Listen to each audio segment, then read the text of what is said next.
much. And so the topic choice that I came up with is something that affects me personally. And basically, I have a daughter who's 23, almost 23 years old, who has dwarfism.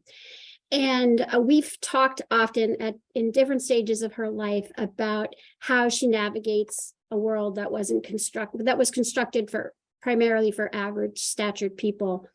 And I wanted to look into the things that she's articulated to me, including basically facing ignorance, having some challenges in terms of accessibility, stigmatization, ambivalence, a lot of those things. So basically her interactions with the world have informed me a great deal. And I felt compelled to do research to find out more about what it is that fuels this lack of understanding or awareness toward people of short stature. It's bigger than that for me too. I think anyone who falls outside the range of average tends to experience something less than at times, but I wanted to focus on dwarfism because of Abby. So thankfully, through Dr. Knight and through the library resources, I was able to find a lot of information, I thought, about it, some of which go back to the history and basically the foundations of some of the ignorance come from the fact that there's a lack of awareness about dwarfism. And one of my sources indicated that there may be less than 300,000 people in the world who have dwarfism, and so the exposure is limited, and therefore people tend to rely on fantastical depictions of people of short stature. And it goes back to Egypt, and whether it be jesters or, even through the Holocaust experiments, there's been like a consistent objectification of people with dwarfism. And there are more than 200 types, which is astounding too. And within that, there's also different levels of cognitive and physical and medical abilities.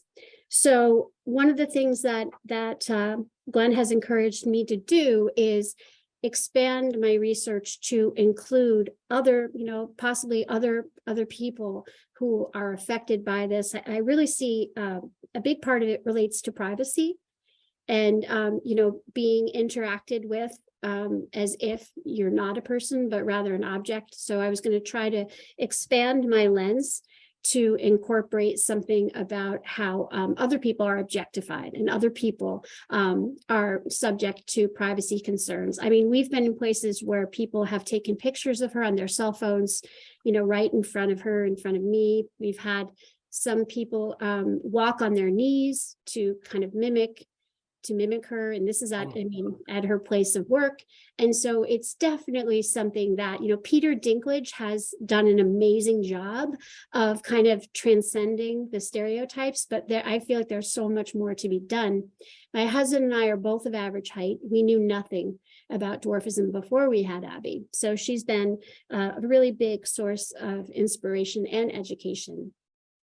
So I wanted to expand my paper a bit, and then possibly try to have it published in Confluence, and then also look to using it as the foundation for my thesis. And obviously it's a personal thing for me, but I do see, based on some of the research and conversations with people from Little People of America, which is an advocacy organization, that there are so many opportunities for us to broaden people's lens to people differences of any kind.